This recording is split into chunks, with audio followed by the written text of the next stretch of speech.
The day Naomi Grayson rode into Caldwell, Kansas, in the spring of 1879, the whole town stopped breathing for just a moment, because she arrived with a child on her hip and a deed crumpled in her fist, and the look on her face told every person on that dusty Main Street that she had not come to be turned away. The sun was sitting high and merciless over the flat plains of southern Kansas, baking the earth to a pale tan and drawing heat waves off the roof of the general store, off the packed dirt of the road, off the wooden walkways where men stood in their hats and watched her come. She rode a brown mare that had seen better days, its ribs showing just faintly beneath its coat, its hooves caked with the rust-red mud of the trail. Naomi sat straight in the saddle despite the child balanced on her right hip, a little girl not yet 2 years old, with dark curls and wide brown eyes that looked around at the strange new town with the frank curiosity of the very young. Naomi's own eyes were a deep amber color, the kind that caught the light and held it, framed by a face that was pretty in a serious way, the sort of face that had been shaped by hard weather and harder years into something more lasting than mere prettiness. Her dark hair was pinned under a straw hat that had been rained on and dried so many times it had taken on the shape of the wind.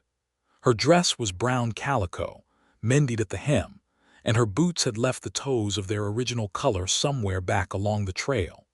She had ridden 3 days from Wichita, mostly alone except for the baby and a mule named Captain that carried what remained of her belongings in 2 saddlebags and a flour sack. She had the deed because her father, Edwin Grayson, had died 6 weeks earlier from a lung sickness that the doctor in Wichita had called consumption, and in dying he had left her the only thing he owned in this world, which was 40 acres of raw land outside Caldwell that he had filed on 2 years before under the Homestead Act of 1862, land he had never managed to reach before the sickness took him, land that had been sitting out here under the Kansas sky, waiting. What Naomi had not known, not until she arrived at the edge of the property and found the fence line, was that someone had already moved in. The house was small but solid, built of timber that had been hauled at some expense across open country. There was a vegetable garden on the east side, neat rows of early beans and onion sets pushing up through dark soil. There was a chicken pen made of wire and cedar posts, and several fat hens moving about inside it with the important air of animals that had been well kept.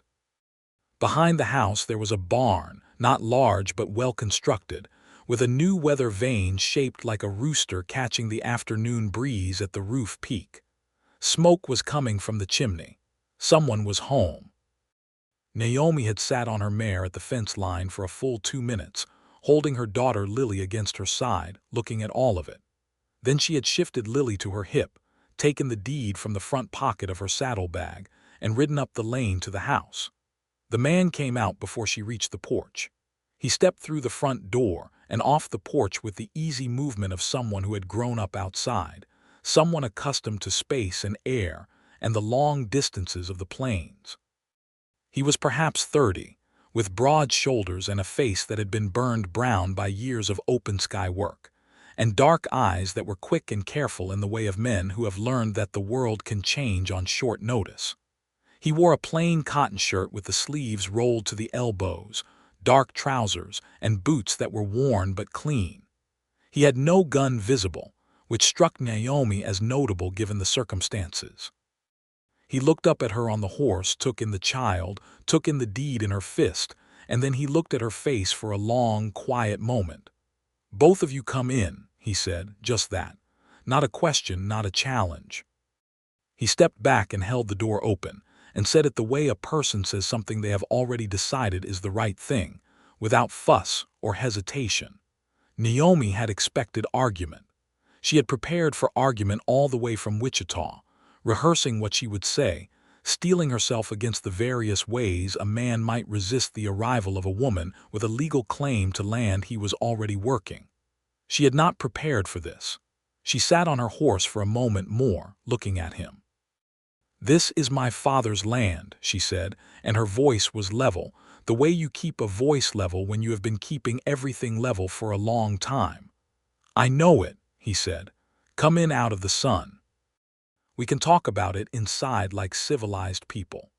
His name was Peter Bishop, and he had been living on the land for 4 months. He had come to Caldwell the previous autumn from eastern Missouri, following a dream that was not so different from any other dream that drove men west in those years. He had saved money working as a carpenter's apprentice, and then as a working cowhand on a cattle drive out of Texas. 2 years on the trail learning the land and the animals and the hard particular skills of that life. He had meant to file his own homestead claim, but arrived to find the county land office backed up with filings. And in the meantime he had spoken to a land agent in town who told him the Grayson parcel had been abandoned, that the filing family had never arrived, that the 40 acres were just sitting there going to waste. The agent had taken Peter's money and given him a letter of occupancy, which turned out to be, as Naomi would shortly explain to him in careful and precise detail, absolutely not a legal document of any enforceable kind. He had known, even as he built the house and worked the soil, that it was provisional. He was not a dishonest man. He had simply made the best decision available to him with the information he had, and now the information had changed. Inside, the house was clean and spare. A table and 2 chairs, a stove in the corner with a good iron pan hanging above it, a narrow bed along one wall, shelves with flour and salt and dried beans in tin canisters. Everything useful, nothing wasted. Naomi sat down in one of the chairs and Lily sat in her lap and looked around with enormous eyes at this new interior, then reached out toward a tin cup on the table, as if she had been waiting her whole life for exactly that cup. Let her have it, Peter said, setting it in front of the child, then going to the stove and pouring water into 2 clay mugs. It's just been washed. Lily immediately picked up the tin cup and put it against her cheek with satisfaction. Peter set the mugs of water on the table and sat across from them. He looked at the deed. Naomi laid it flat on the table between them, smoothing the creases with her palm, and he leaned forward and read it without touching it, which she appreciated without knowing why. Edwin Grayson, he said, that's your father. Was, she said. He died 6 weeks ago. I'm sorry for that. Thank you, she said it quietly. The grief was still there, close to the surface, but she had learned to carry it like water in a shallow pan carefully without spilling. The land transfers to me as his heir. I have papers from the land office in Wichita confirming it. I also have his original filing documents and the survey plat. Peter was quiet for a moment. He looked at the deed, and then he looked at her. There was no anger in his expression, which she had expected, and no calculation, which she had also half expected. There was something more straightforward than either. He looked like a man who was working out what was fair. The man in town, he said, sold me a letter that wasn't worth the paper it was written on. It appears so. I built this house, he said, not with bitterness, simply as a fact that needed to be part of the accounting. I can see that, she said. It's a good house. Something shifted in his face at that, not softened exactly, but some small internal adjustment. He looked at Lily, who had set down the tin cup and was now studying one of her own fingers with the same intense interest she brought to everything. How long have you been riding? He asked. 3 days. Have you eaten today? She hadn't, not since a piece of hard bread she'd shared with Lily that morning before dawn, and she was not going to say so. He must have read the answer in her silence, because he got up from the table without waiting for a verbal response and went to the shelves and began building a meal from what he had. He was quiet while he worked, moving around the small kitchen with the efficiency of a man who has cooked for himself for a long time, and Naomi sat at the table and felt the strangeness of it, being in this house that was hers by law and his by labor, fed by the man she had come to displace, holding her daughter in her arms. What she did not say, not yet, was that she had nowhere else to go. Her husband, James Grayson, had been dead for a year and a half. He had not died heroically. He had been shot in a card game in Wichita over a disagreement about a pot of money, shot by a man who was drunk and careless with a pistol, and he had died in the street at 26 years old, leaving Naomi at 24 with a 6-month-old daughter, a rented room, and $7. She had worked in Wichita after that, taking in laundry and mending, and she had managed barely for over a year, until her father's death and the inheritance of the land gave her the first real chance she'd had to build something that might last. So the 40 acres were not simply property to her. They were the answer to everything. Peter set a plate of beans and cornbread in front of her, and a smaller portion in a bowl for Lily with a spoon, and then he sat back down across from her and poured himself a cup of water and waited. Naomi ate with the careful dignity of someone very hungry who is choosing not to show it, and she fed Lily small spoonfuls between bites, and she tried to think about what came next. "I don't want to put you out without fair consideration," she said finally. He looked up from his water. "You built the house," she continued. "You've worked the soil. You've put in a garden and a chicken pen. That has value. If there's a way to account for that fairly, I'd rather find it than go through the county office." He considered this. "What are you thinking?" "I don't know yet," she admitted. "I haven't gotten this far in my thinking." That made him smile very briefly, just the corners of his mouth. "Honest anyway, I try to be." He looked out the window at the late afternoon light lying flat and golden over the land. "I could stay on as a hired hand," he said slowly. "Work the land, live in the barn. Pay rent against the time I've already put in until it's settled between us." She thought about that. It was practical. She needed help with the land more than she needed to be right about it. She was one woman with a baby, and 40 acres of Kansas prairie was not something you managed alone, even if you had grown up on a farm, which she had not exactly. She had grown up in St. Louis until she was 14, then on a small Missouri farm until she married James at 19, and she knew enough to know the difference between knowing about farming and knowing how to farm. "All right," she said. "For now." He nodded, just once, as if they had sealed something that required no more ceremony than that. She spent that first night in the house with Lily, sleeping in Peter's narrow bed with Lily tucked against her, while Peter slept in the barn on a bedroll he carried out there without complaint. In the morning she woke to the sound of a rooster making his declaration to the sunrise and to the smell of coffee, and when she came to the door there was a tin mug sitting on the porch railing, still steaming, set there without announcement.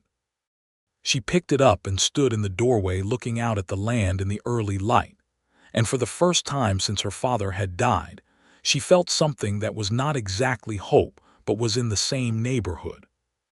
The town of Caldwell in 1879 was a rough and busy place, one of the principal cattle shipping points on the Kishom Trail, where the great Texas longhorn herds came north to the railhead, and the money flowed fast and hard in both directions. It was a town that had seen violence, had several shootings in recent years, and would see more before the decade was out, the kind of place where the law was an idea that was still working out its relationship with the reality on the ground. There were good people in Caldwell, solid farming families and merchants, and a schoolteacher named Mrs. Albright who kept a little one-room schoolhouse on the eastern edge of town, and who was, by nearly universal agreement, the backbone of whatever civilization the town had so far managed to achieve. There were also gamblers and drifters and cattle buyers who drank hard and played hard, and did not always distinguish clearly between what was theirs and what belonged to someone else. Naomi went into town 3 days after her arrival to register her deed properly at the county office and to make her presence known, and she went alone, leaving Lily with Peter, which was not a comfortable decision but a necessary one. Lily had taken to Peter with the cheerful completeness of very young children who have not yet learned suspicion, sitting contentedly on the floor of the kitchen while he worked, pursuing a tin cup or a wooden spoon with the same focused attention she brought to the tin cup on the first day, and Peter watched over her with the quiet competence he brought to everything, as if minding a small child were simply another task that needed doing well. The county office confirmed the deed without difficulty. The land agent in town, a man named Howard Prout, gave Naomi a look that was half resentment and half something more uncomfortable when she came to inquire about the letter of occupancy he had sold to Peter. "That letter was issued in good faith," he said, in the tone of a man who knows perfectly well it was not. "It was issued without legal authority," she said, keeping her voice pleasant but her eyes direct. "I'm not pursuing the matter legally, Mr. Prout. I'm informing you that it's resolved, and I'm asking you not to issue similar documents to other parties regarding the Grayson parcel or any other property you don't have authority over." Prout's face went through several colors. Naomi held his gaze and waited. "It won't happen again," he said finally. "Good," she said, and left. She told Peter about it that evening, standing at the fence line while the sun went down behind the flat horizon in a spectacular display of orange and deep rose that seemed almost theatrical in its extravagance, as if the sky knew it was putting on a show and had decided to commit to it fully. He listened without interrupting, and then he was quiet for a moment. "You should have let me come with you," he said. "Why? Prout's not a man you want to deal with alone." She looked at him. "I dealt with him fine." He met her eyes and then looked back at the sunset, and she saw something in his expression that she could not quite read, something that might have been admiration and might have been frustration, or possibly both at the same time. "Yes," he said. "You did." They worked the land together through April and into May, and Naomi discovered that farming on the open plains of southern Kansas was a very different proposition from the small Missouri farm of her adolescence. The wind was constant, sometimes gentle, often fierce, never absent. It wore at everything, at the structures and the soil and the people who worked it. The soil itself was dark and good, the famous Kansas topsoil that made the plains into bread for a growing nation, but it required breaking and tending, and an ongoing negotiation with weather that could swing from bright and warm to sudden hard storms in the span of an afternoon. Peter knew the land. He had worked it through the winter and the cold early spring, and he understood its rhythms in the physical way that came from having lived on a piece of ground through its seasons. He taught her things without making a lesson of it, which she found she appreciated. He would simply do something and say why, talking through it the way a person talks when they're thinking aloud, and she would watch and ask questions and then do it herself, and he would watch without commenting unless she asked.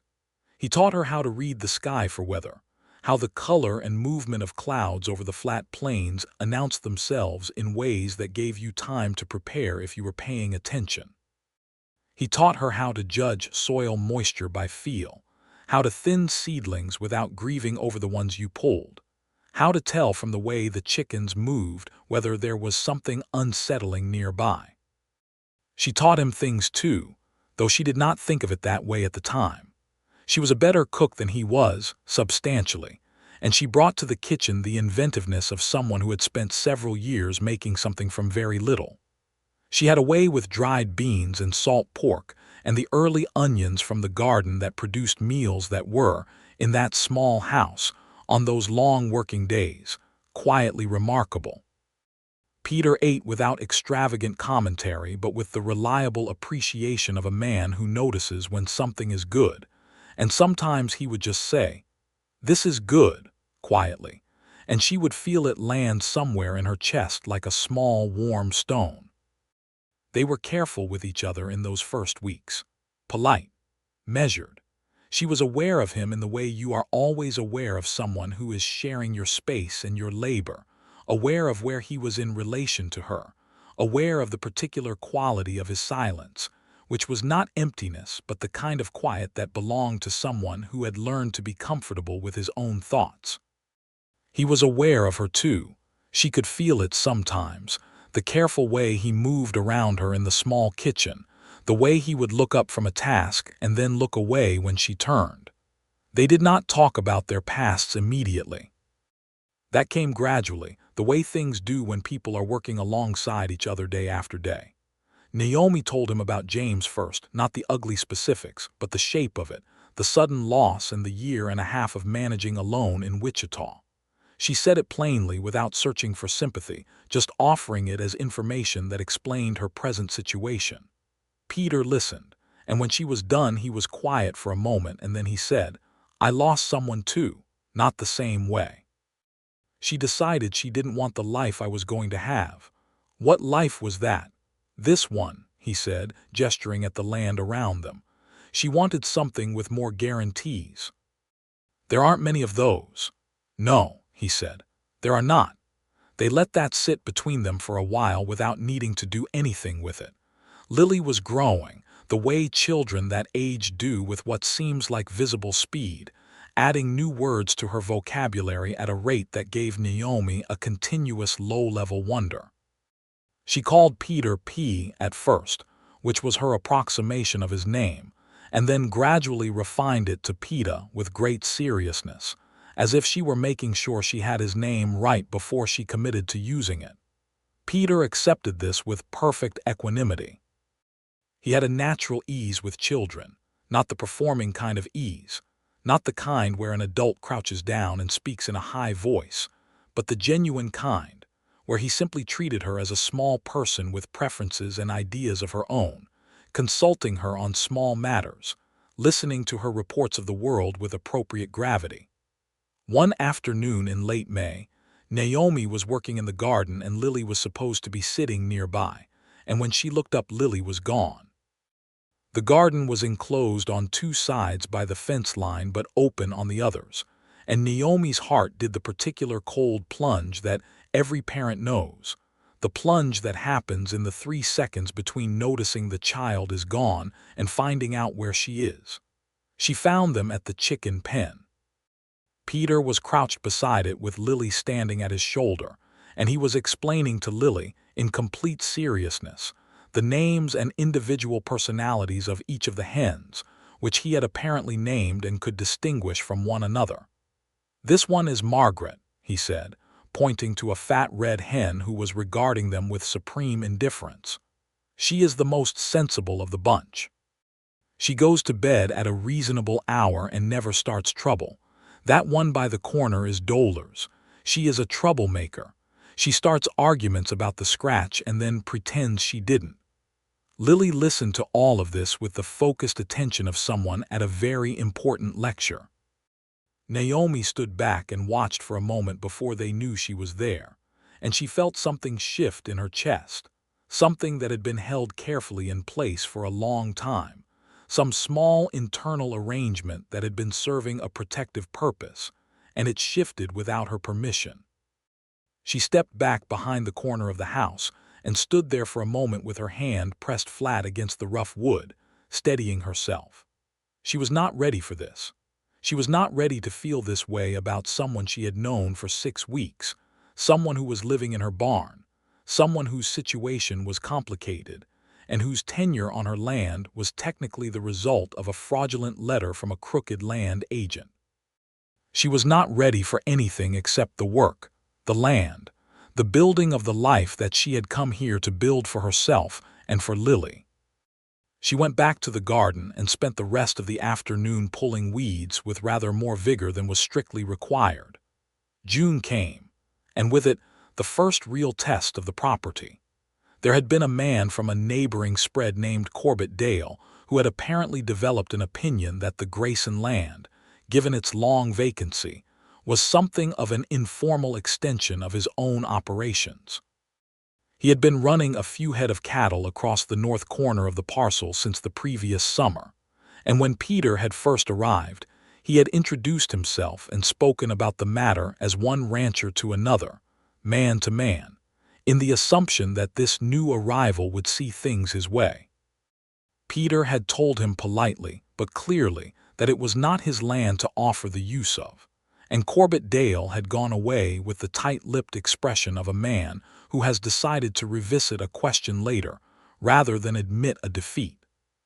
He came back in June, when the early summer grass was coming in thick on the north corner and his cattle needed it, and he came with 2 of his ranch hands and a manner that had moved from polite to assertive. He found Naomi at the fence line, checking the posts Peter had been repairing, and he gave her a look that was meant to dismiss her before he had to speak. "Mrs. Grayson," he he said from the height of his horse. "I understand you're the one claiming this parcel now." "I'm not claiming it," she said. "It's mine. There's a deed registered at the county office."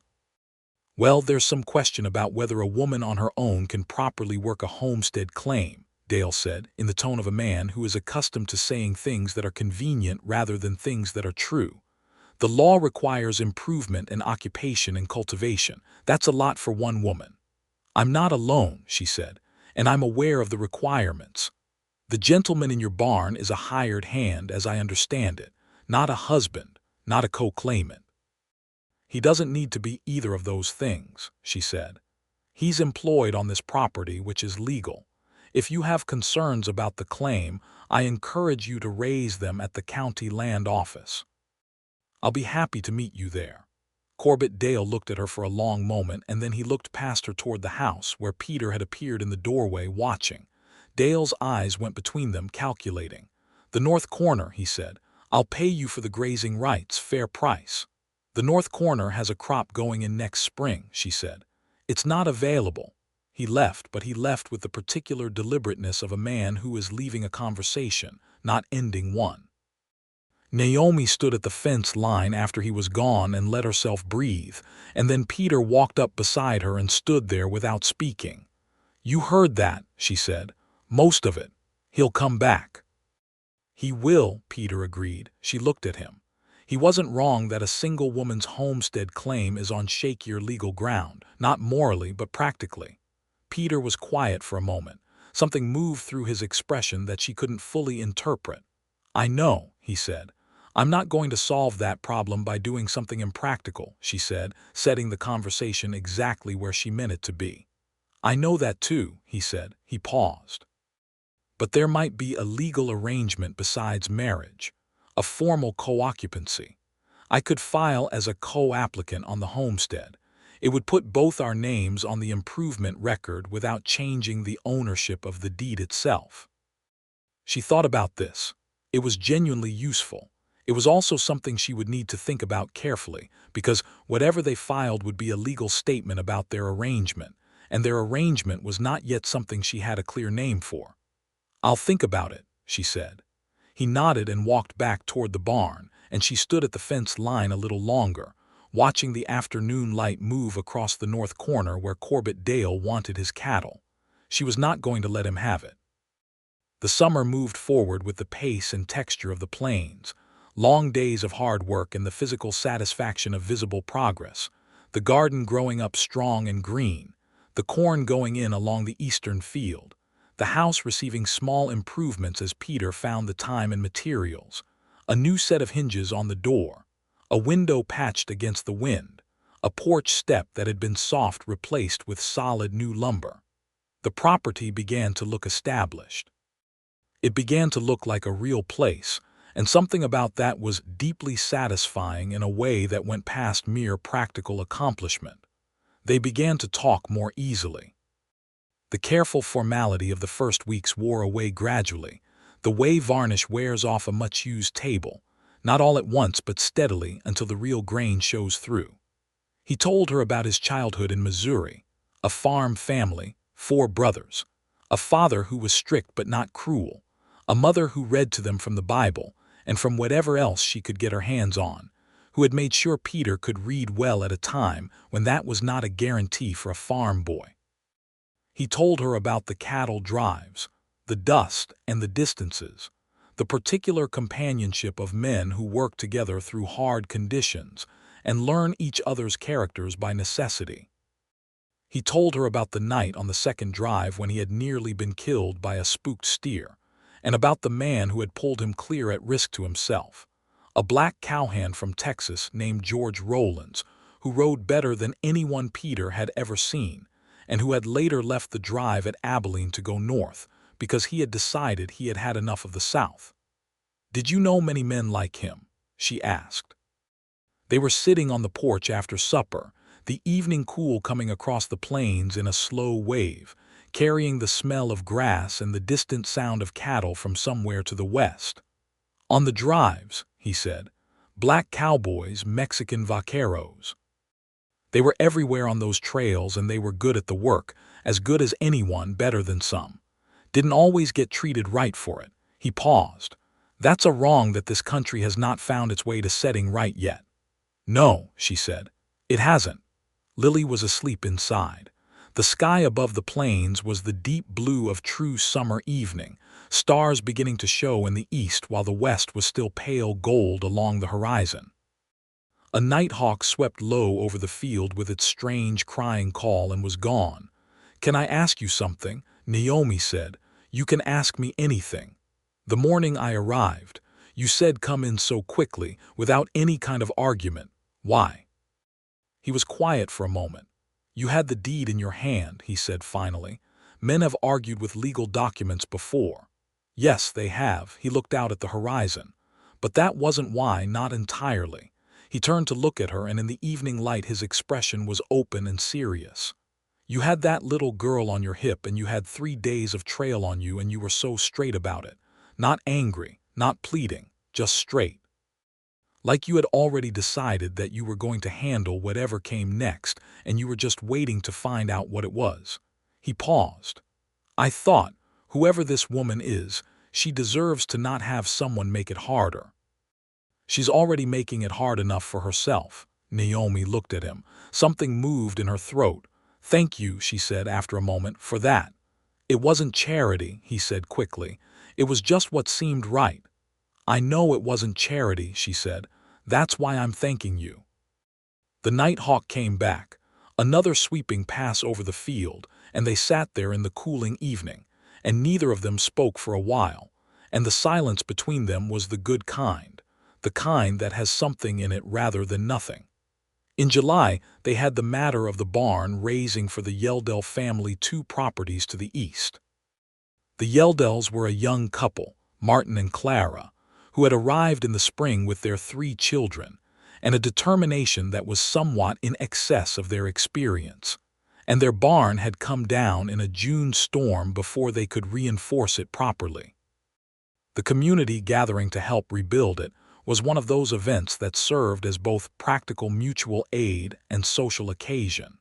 And Naomi went partly because it was the right neighborly thing to do, and partly because she had been on this land for 3 months and had spoken to very few people outside of town, and she was beginning to feel the social narrowness of that. She went with Peter because it was a practical arrangement, and because it did not require any explanation beyond practicality, and they drove out in the small wagon that Peter had acquired in partial trade from the livery in town, Lily sitting between them on the bench with her hat tied under her chin, and her opinions about the passing landscape delivered steadily. The gathering was perhaps 30 people, farm families from the surrounding area and a few folks from town, and the work went on all morning with the general cheerful energy of communal effort. Peter went with the men framing the walls, and Naomi went with the women organizing the midday meal, and she met Clara Yeldell, who was 23 and warm-hearted and transparently exhausted in the way of mothers of 3 children under 7, and the Addison women from the next property, 2 sisters-in-law named Ruth and Frances, who had been on their land for 5 years and knew everything about farming, the local conditions that could be known. Ruth Addison, who was perhaps 45 and had the kind of face that had been outdoors and in weather since childhood, looked at Naomi with frank appraisal when they were introduced. "The Grayson place," she said. "Edwin Grayson filed that years back. I heard his daughter had finally come." "That's me," Naomi said. "And the young man working your land, Peter Bishop. He built the house before I arrived," Naomi said. "We have an arrangement." Ruth Addison looked at her with the expression of someone who is making up her mind about something. "He seems like a good man," she said finally. "Good men are not as common as you'd think, even out here." The midday meal was a serious production, with every family having brought something, and the tables set up outside in the shade of the Yeldells, 1 mature cottonwood, were loaded with a quantity and variety of food that would have seemed extravagant anywhere except a community gathering where everyone had given what they had. Naomi sat with Clara and Ruth and Frances, and Lily sat in the grass nearby with the Yeldell children, engaged in some transaction involving a pine cone that appeared to have substantial social significance. Across the yard, Peter was in conversation with Martin Yeldell and the Addison brothers, and Naomi watched him without meaning to. Watched the way he talked with his hands when he was explaining something, the way he listened when someone else was talking, the way he laughed when Martin said something funny, not politely but genuinely, his whole face in it. Clara Yeldell, who was not unobservant, followed Naomi's gaze and then looked at Naomi with a slight smile that she was making a modest effort to conceal. Naomi looked away from Peter and back at her plate. "He built you a good house," Clara said, with deliberate innocence. "He built himself a house on land he didn't have clear title to," Naomi said. "It happened to be mine." "How convenient," Clara said, and the smile escaped from its modest concealment entirely. The afternoon brought the barn walls up and the frame in, and by late afternoon the structure was standing, unfinished but sound, and Martin Yeldell stood at the top of the new wall frame and said something about his neighbors that made 3 of the women cry, and most of the men look hard at the middle distance in the way of men who feel something strongly and are determined not to show it. On the drive home, with the evening coming down blue and warm over the plains, Lily fell asleep against Peter's arm before they were a mile from the Yeldells, her head drooping to the side with the complete bonelessness of childhood sleep. Peter looked down at her and then shifted his arm slightly so she was more secure, and then he looked up and found Naomi watching him, and they were very close on the wagon bench, and neither of them looked away. "She's good company," he said about Lily. "She likes you," Naomi said. "She doesn't like everyone." "I'm honored," he said, with a gentleness that was not performative. They drove the rest of the way in the quiet that had become one of their most comfortable shared states, and when they pulled up to the house and the stars were thick above the plains, and Lily was still asleep and had to be carried in, it was Peter who carried her, very carefully, one large hand supporting her small back, and laid her in the bed with such care that she didn't wake. He came back to the door and stood in the frame and looked at Naomi in the lamplight of the kitchen. "Good evening," he said. "Good evening," she said. He went out to the barn, and she stood in the kitchen for a moment, and then she blew out the lamp and went to bed and lay in the dark with her eyes open, listening to the plains breathing. The matter of the co-occupancy filing came to a head in August, when a letter arrived from the county land office informing Naomi that a complaint had been filed regarding the improvement status of the Grayson parcel, and that a formal inspection would be conducted in September. The letter did not name the complainant, but the name Corbettdale was not difficult to arrive at. Naomi rode into town the next morning to consult with the land office and found the agent, a careful bureaucratic man named Harold, who explained that the complaint alleged insufficient cultivation and improvement to meet homestead requirements, and that the inspection would verify the current state of the property against the legal minimum. "The property has substantial improvement," she said. "A house, a garden, a chicken pen, active cultivation in the eastern field." "Your record shows a single female occupant," Harold said, not unkindly. "The complaint specifically cites the adequacy of cultivation for a single-person operation." She rode back to the property in the heat of the morning and found Peter replacing fence posts along the north line and told him about the letter. He listened with the shovel still in his hands, his face in the sun, and when she finished he looked down at the post hole he'd been working on for a moment. "We should file the co-occupancy paperwork," he said. "I know," she said. "I've been thinking about it. It doesn't have to mean anything beyond the legal," he said carefully. "It's just a formal record." "It would strengthen the claim." She looked at him. He was being very precise, very careful to lay out the practical without presuming anything about the personal, and she recognized it as both courtesy and, possibly, a form of restraint. She had been living at close range with this man for 4 months, and she knew his face and his silences and the way he went quiet when he was feeling something he wasn't sure he should say. "It would mean something," she said, "whether we call it that or not." He looked at her directly. "I know that too," he said. "I need to think," she said. "Take the time you need," he said, and went back to his fence posts. She took 3 days, which was the time she needed to be honest with herself about what she had been refusing to look at directly since May. Since the afternoon she had seen him at the chicken pen with Lily and felt something move inside her that she had not given permission to move. She sat with it, the way she sat with difficult things, not fighting it or chasing it, but just looking at it squarely until she knew what it was. What it was love. Not the stormy, sudden kind she had felt at 19 for James, which had been real, but it had the quality of a fire that burns fast in whatever it finds close to hand. This was something different, something quieter and more considered and more thoroughly built from real material, built from mornings of watching him work and evenings on the porch, and the way he said her name, which was always just Naomi, simply, without fuss, as if her name were something he was glad to have the occasion to use. She also sat with the fear, which was real and had not gone anywhere. James had died and left her with nothing, and the thing about loving someone was that you could not love them without also giving them the capacity to destroy you, and she had been destroyed once already, or as close to it as she intended to ever come. But the land was still here, and the house was still standing, and Lily was already calling him Peter with the confidence of a child who has decided something definitively, and Naomi had survived worse than love. On the 4th morning she went out to the barn at dawn. He was already up, as he always was, tending the 2 horses, and he turned when he heard her at the barn door and looked at her in the early light that came through the gaps between the boards in long horizontal shafts, golden with dust. "File the paperwork," she said.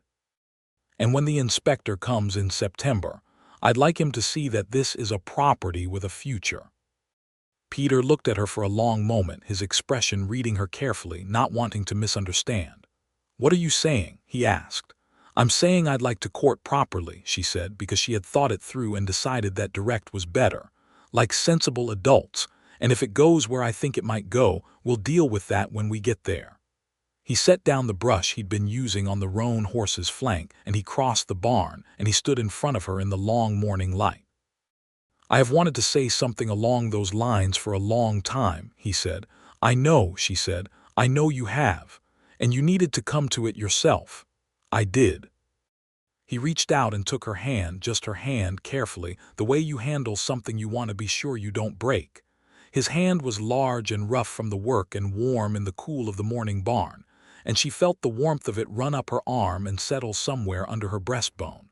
"Naomi," he said, just her name, the way he always said it.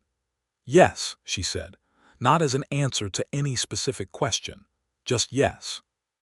He brought her hand up and pressed the back of it briefly to his lips, just for a moment, and then he held it between both of his, and they stood there in the barn while the morning light thickened and the horses moved gently in their stalls, and outside the rooster announced the day with his usual authority. The courting was, of necessity, conducted in full view of daily life, which gave it a particular quality, intimate and practical at the same time. There was no calling hour in a parlor, no formal presentation to family, because the family was Lily, and the parlor was the kitchen, and they were already together all day, every day, in the way of people who work the same land. What changed was the acknowledgement, the small gestures that had been withheld that were now offered, and the conversations that went deeper and ranged further than the careful exchanges of the earlier months. He brought her wildflowers from the field, not with ceremony but simply setting them in a tin on the table, the way he set the coffee cup on the porch railing, without announcement, as a form of attention. She made his favorite meal, the beans done with a particular combination of dried chili and pork that she had worked out, and when she made it she was making it for him, not just for the table, and they both knew it. They talked in the evenings on the porch, really talked, the kind of talking that goes through the surface of things and finds what is underneath. He told her about his faith, which was quiet and personal, and had nothing to do with making announcements about it, the kind of faith that showed up in the way he treated people. She told him about her mother who had died when Naomi was 12, and about the shape that loss had left on everything that came after, the way it had made her capable of managing alone because she had learned early that you could be left. "You don't have to keep managing alone," he said one evening simply. "I know," she said. "That's what I'm working on." He laughed softly, which was one of his best sounds, low and genuine. "Most people don't put it quite that way." "I'm still learning how to be this," she said. "This open." "You're doing well," he said, and she believed him because he did not say things that he did not mean. The September inspection came on a Thursday, and the inspector from the county office was a meticulous man named Fellows who walked the property with the systematic attention of someone whose job it was to see things clearly. He measured the cultivated area and noted the house and outbuildings, asked about the crops and the plan for the following year, and recorded the co-occupancy filing in his ledger. He was neither friendly nor unfriendly, just thorough, and at the end of his inspection he wrote his report on the porch step, sitting in the afternoon shade. "This is a well-improved parcel," he said when he was done. "The cultivation exceeds the minimum requirement. The structures are solid and represent clear ongoing investment. I see no ground for the complaint that was filed." Corbett Dale came to them directly a week after the inspection report was issued, and he came without his ranch hands, which was itself a communication. He was a man in his mid-40s with the look of someone accustomed to getting what he wanted through persistence rather than violence, and he had the slightly deflated bearing of persistence that has run into something solid. "I hear the inspection went well," he said from his horse. "It did," Naomi said. He looked between her and Peter, who was standing at the fence beside her. He looked at the land, the clear evidence of what had been accomplished here in a summer's work. "The north corner," he said for the last time trying, "is going into corn next spring," she said. "As I told you." He settled his hat a little firmer on his head and took a slow breath. "Bishop," he said, addressing Peter, "you're a man with good skills. If you ever find yourself looking for ranch work, come see me." "I have work," Peter said pleasantly. "Thank you, Mr. Dale." Dale nodded once and rode away, and they both watched him go until the dust settled back to earth. "That's the last we'll hear from him," Peter said. "I believe so," Naomi agreed. She looked up at him in the autumn morning light and found him looking at her, and something in his expression had let go of its last reserve, was simply, openly present, and she felt her own face doing the same, felt the last careful guard come down, not because she was reckless but because she was ready. She said. "Yes," he said. "I believe I love you," she said. "Not I think, not I might." Deliberate words from a deliberate woman. He turned fully toward her. His face was serious and bright at once, the way a face looks when something that has been hoped for arrives and turns out to be real. "Naomi," he said, "I have been in love with you since the morning I found the coffee cup still warm on the porch rail and realized you hadn't gone." "I was never going to go," she said. "I know that now." He reached up and touched her face, his thumb at the curve of her cheekbone, careful and warm, and she put her hand over his and held it there. They were married in October by the Reverend Hayes at the small Baptist church on the east side of Caldwell, on a Saturday morning when the Kansas sky was the deep blue of deep autumn, and the cottonwoods along the creek had gone completely gold. It was a quiet ceremony, which was what they both wanted, with Clara and Martin Yeldell as witnesses and Ruth and Frances Addison standing at the back, and Lily in a white dress that Clara had helped Naomi sew, holding a small bunch of autumn wildflowers with the serious ceremonial focus of a child who has been given an important role and intends to perform it correctly. Peter wore his good shirt, which was dark blue cotton, and had his hair combed and his boots polished, and when he saw Naomi come through the church door in her one good dress, the deep green one she had kept since before James died and which still fit and still was the color of her eyes when the light was right, he looked at her with an expression so unguarded and so utterly full of feeling that Clara Yeldell, who was already holding a handkerchief in anticipation, immediately pressed it to her eyes. The Reverend Hayes was a compact, serious man who had performed perhaps 50 frontier marriages, and had settled long ago on the view that they were sacred in proportion to the honesty of the people involved in them. And he looked at Peter and Naomi with genuine approval, the kind that sees something real and knows it.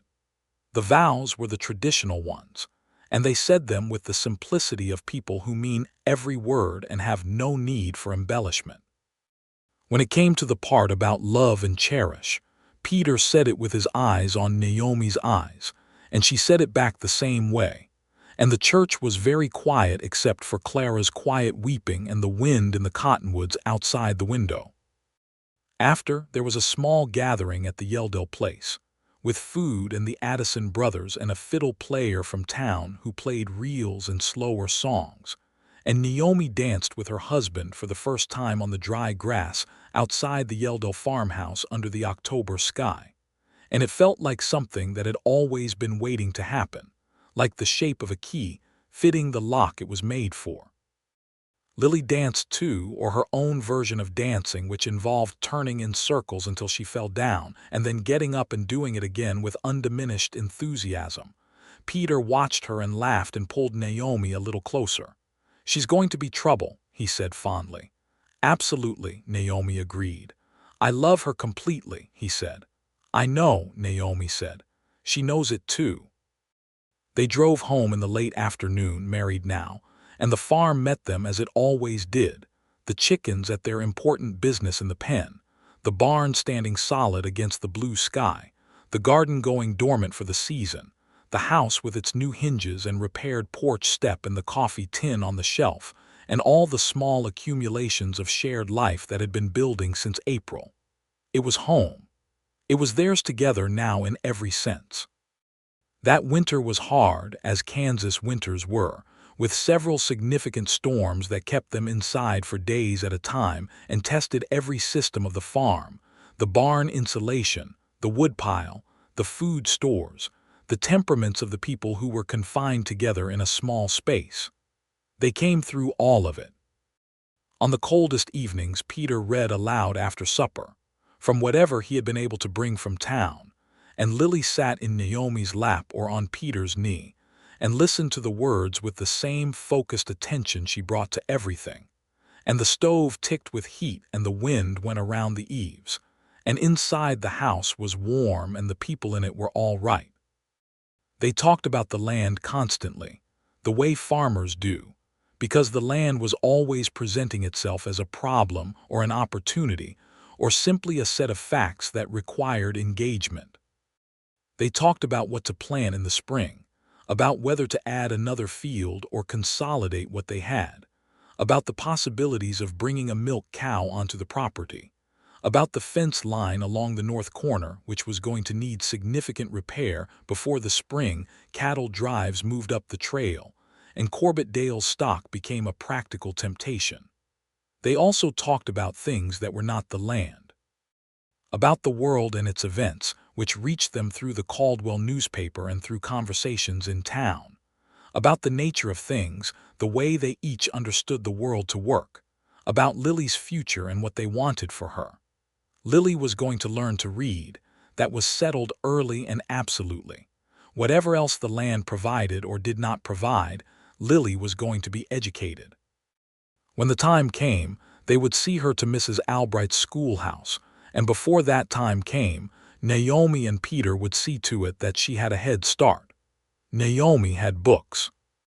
She had brought 3 from Wichita in the flour sack, and she had acquired 2 more from a woman in town who was selling off household goods before moving east to live with her daughter.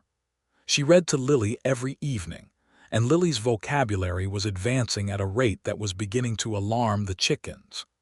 In January, when the worst of the winter was just past its peak, Naomi told Peter she was expecting a baby. She told him in the kitchen in the morning, before Lily was awake, sitting across the table from him with her hands around her coffee mug. She had known for 3 weeks and had wanted to be sure before she said anything, the particular caution of a woman who has learned that certainty is not always available. He looked at her for a moment without speaking, and then his face did something complicated and arrived at something simple, which was pure joy, unguarded, unmanaged, out in the open. He got up from his chair and came around the table and crouched down beside her and took both her hands in his. "Naomi," he said. "I know," she said, smiling. "We're going to need a larger house," he said. She laughed, which was not the first response he might have expected perhaps, but which he understood immediately and laughed with her. And then he put his arms around her carefully, as if she were something to be held with full attention, and she put her face against his neck and felt the warmth of him and the solidness of him and the absolute presentness of being here, in this kitchen, in this home, in this life. Spring came back to the plains with the force and sweetness that it always brought after the long Kansas winter, the grass greening up from the roots, the soil opening to the warmth, the air carrying the smell of renewal that was both literal and, on mornings when the light was right, something more than literal. Peter broke new ground on the eastern field as planned, a full acre more than the previous year, and he and Naomi planted the expanded garden together, she showing him some of the techniques that Ruth Addison had shared with her over the winter through the letters they had begun to exchange, and he showing her what he had learned from the soil itself through 2 full seasons of working it.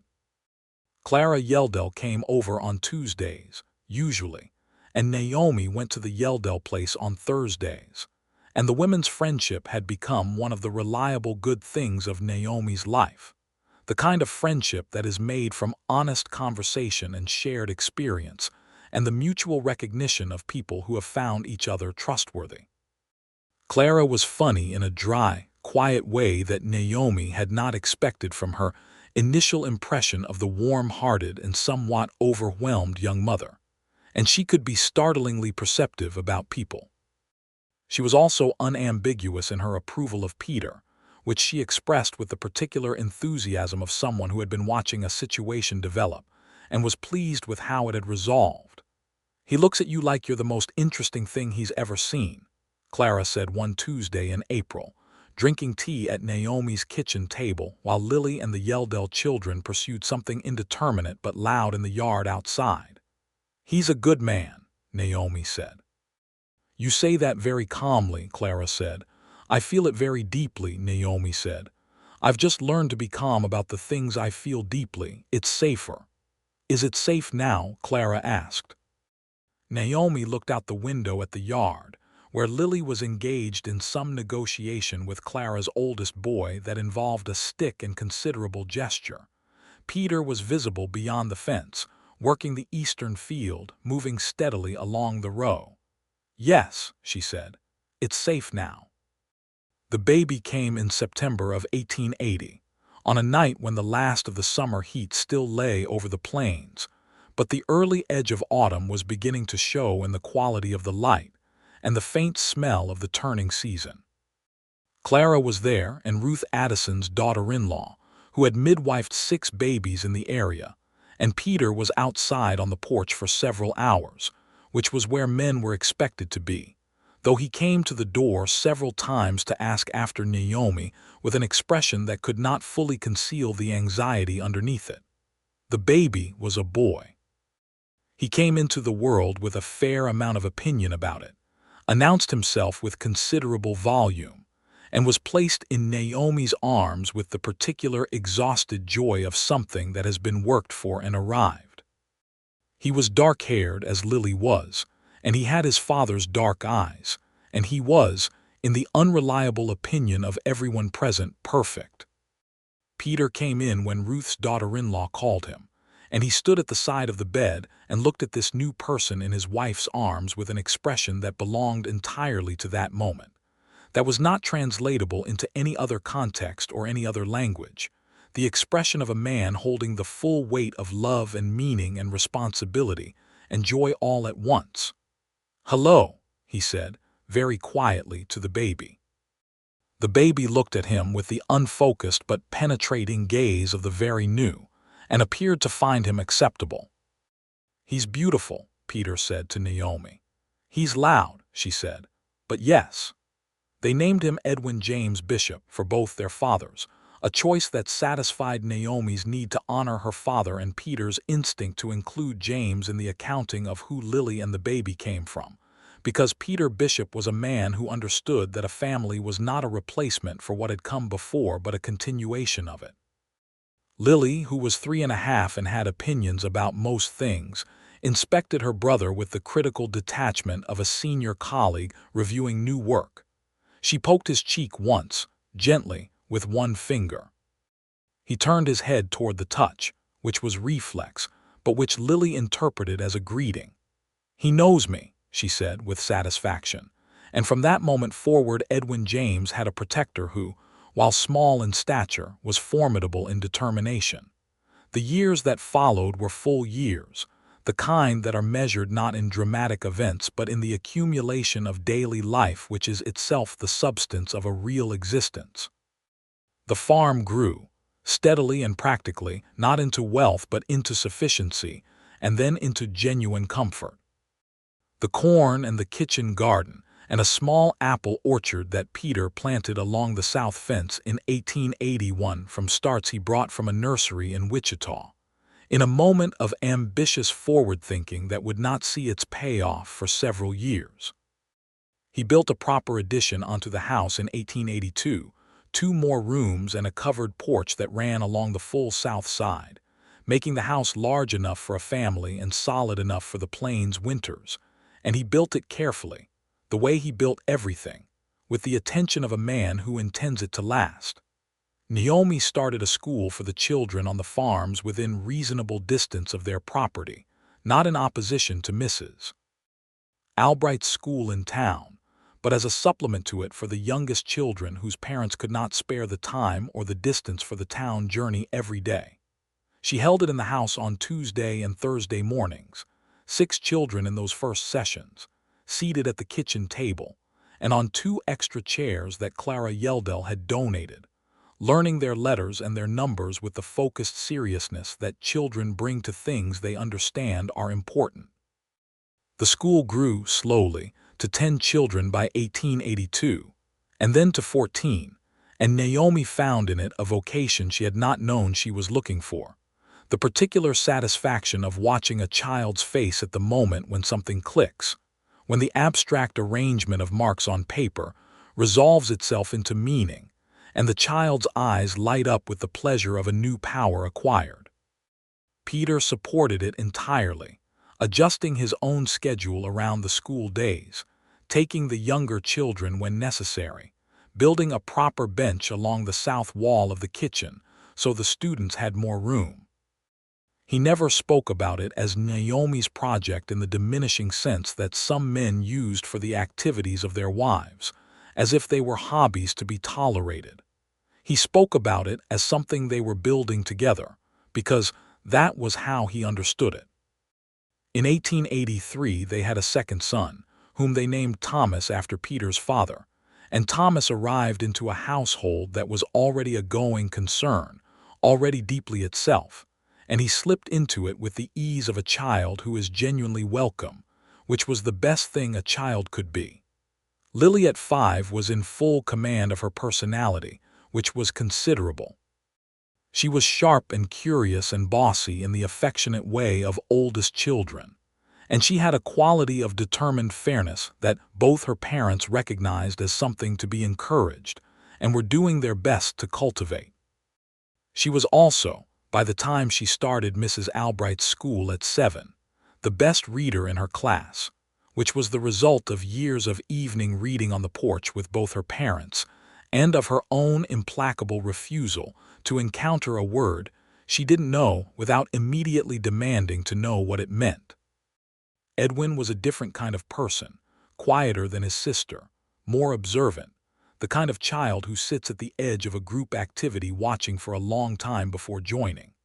He was drawn to animals the way his father was, and by the time he was 4, he had a whole separate relationship with the chickens, a relationship that had a quality reminiscent of his father's early explanations of the hens' names and personalities, passed on as if by some direct transmission of character.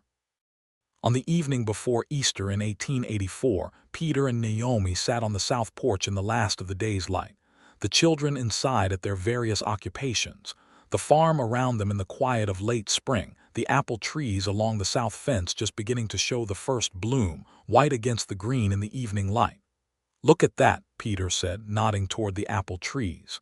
"You said they'd take 5 years," Naomi said. "I said approximately. It's been 3. They were eager," she said. He smiled. She loved that smile, had loved it since the first time she had seen it in this same kitchen, when she had said something about not having gotten this far in her thinking and it had caught him off guard. She had been collecting that smile for 5 years and she was not anywhere close to having enough of it. "Peter," she said. "Yes. I'm glad I came here," she said. "Not glad my father died, but glad that what came after was this." He looked at her with the full directness that had always been his best quality, that complete attentiveness to the person in front of him. "I'm glad you came with a deed in your fist," he said, "and that little girl on your hip." "I was terrified," she said. "I know you didn't show it. I was showing everything else," she said. "I was hanging on to the straight back as hard as I've ever hung on to anything." "I could see you hanging on," he said. "That's why I said come in." She reached over and took his hand on the porch rail, and he turned his palm up and held hers, and they sat in the evening light with the apple trees just coming into bloom, and the children making their various sounds inside the house. And above them, the Kansas sky was doing what it always did at this hour, making itself into something that defied the adequacy of any description, a wash of color so extravagant it seemed to be trying to communicate something. Some large feeling that the sky had about the world it looked down on. "What are you thinking?" he asked. "I'm thinking," she said, "that this is a very good life." "Yes," he said, "it is." She looked at him, at the familiar face that had become so known to her that she sometimes forgot, and then was reminded again that it had once been a stranger's face, that the whole of this had come from a morning in spring when she had ridden up a lane she had never seen before with her daughter on her hip and a deed in her fist, and not enough certainty of anything to justify the straight back she was maintaining. And he had stepped off the porch and said, "Both of you come in." "I think we should have a party," she said. "A spring party. Invite the Yeldells and the Addisons and Mrs. Albright and whoever else will come." He looked at her with interest. "What's the occasion?" "No occasion," she said. "Just the apple trees." He laughed, the full genuine one, and squeezed her hand. "All right," he said, "just the apple trees." The party happened on a Saturday 2 weeks later when the apple blossoms were fully open and the warm spring wind moved through them and spread the scent across the whole south side of the property. Tables were set on the grass under the trees, the same communal kind of production it had always been, everyone bringing something. And the Yeldell and Addison children ran across the grass with Lily and Edwin and Thomas, and the various other children who materialized at such events. And the afternoon had the quality of something simple that is also, in its simplicity, precisely right. Clara Yeldell, who was expecting her 4th child and showing it, sat in the good chair that Peter had brought outside for her, and surveyed the gathering with the satisfaction of someone who has been watching something good develop for several years. "Look at this place," she said to Naomi, who was sitting beside her. "Look at what you built." "We built," Naomi said. "Yes," Clara said, "you and Peter, though it started with you." "It started with my father," Naomi said. "He never got to see it. I think about that sometimes." Clara was quiet for a moment. "I think he knows," she said simply, not as a theological statement but as an expression of feeling. Naomi looked out at the party, at her children playing in the grass, at her husband in conversation with Martin Yeldell and both the Addison brothers, talking with the easy gestures of men who have been neighbors long enough to be friends, at the apple trees with their white blossoms moving in the afternoon breeze. "I think he might," she said. Peter crossed the grass toward her, having extracted himself from the conversation, and he brought 2 tin cups of lemonade, one of which he gave to Clara with a small bow that made her laugh, and he settled into the grass beside Naomi's chair, and she rested her hand on his shoulder just lightly, and he put his hand over hers briefly. Later, when the party was long over and the guests had gone home and the children were in bed and the dishes were done, They sat on the porch one last time in the night air, the way they had sat so many evenings, and the stars above the Kansas plains were the same stars they had looked up at since the beginning, scattered thick and white from horizon to horizon, the same sky that had watched this land for longer than anyone could hold in their mind. "You know what I've been thinking about," Peter said. "Tell me." "That letter," he said. "The one Prout sold me, the fraudulent one." She looked at him. "What about it?" "If he'd given me a legitimate filing, if the land had actually been available, I would have filed and settled the claim before you came. You would have arrived and found a different situation." She had thought about this too in the years since, the strange particular luck of it. "Or if he'd told you the truth," she said, "you might have looked elsewhere, found different land. And you would have arrived to an empty property," he said, "and built something alone." "I would have," she said. It was true. She had been prepared to. "But I was here," he said. "You were here," she confirmed, "and I stepped off the porch." "You stepped off the porch," she said, "and you said come in." "Seemed like the right thing," he said. "It was," she said. "It was the exact right thing." He put his arm around her there on the porch in the night, and she leaned into his side, and they looked out at the farm together, at the land that had been her father's dream and was now their life, at the dark shapes of the apple trees along the south fence, at the barn with its rooster weather vane still catching whatever wind there was, pointing its direction, steady as it had always been. "Naomi," he said. "Yes," she said. Just yes. The stars moved slowly over them as stars always do, patient and undiminished. The way time moves over the plains, the way the seasons come back, the way the land keeps being itself beneath whatever happens on top of it. And in the house behind them, the children slept in their beds with the deep, unguarded sleep of children who are loved and know it without knowing they know it. And the door was closed against the night air but could be opened, had always been able to be opened, was built for opening. Some years later, when Lily was old enough to ask about the beginning, as children eventually ask about beginnings, she sat with her mother in the kitchen one autumn evening while the light came through the south window and asked how it was that Peter had come to be her father. Naomi told her the truth, which was that she had arrived at this land not knowing what she would find, carrying Lily and the deed that was her inheritance, and she had found a man in a house that was hers by right and his by work, and he had made a single decision in the first moment that had made everything after possible. He could have argued, Naomi said. Men have argued with deeds before. He could have sent us away and fought it through the county office and made it difficult and long and exhausting. He had built the house with his own hands. He had worked the soil. Lily listened with the focused attention she brought to things of real importance. "But he didn't," Naomi said. "He stepped off the porch and he said, 'Both of you come in.'" Lily was quiet for a moment. She had her mother's amber eyes and her father's thoughtful silences, and she used them together in a way that sometimes made people feel they were being read. "Why?" she asked. Naomi thought about this. She had thought about it many times. "Because he saw what was right," she said, "and he chose it without hesitating. That's who he is." Lily looked toward the barn where Peter was at this moment teaching Edwin and Thomas something about horses, their voices coming faintly across the evening air. "That's a good reason to love someone," she said. "Yes," her mother said. "It is the best kind of reason." Outside, the sun was going down over the plains with its usual theatrical commitment, painting the sky in layers of gold and rose and deep copper, and the apple trees along the south fence were heavy with their autumn fruit. Years of patient growth come to exactly this, the season when all that waiting is answered in the sweetest possible way.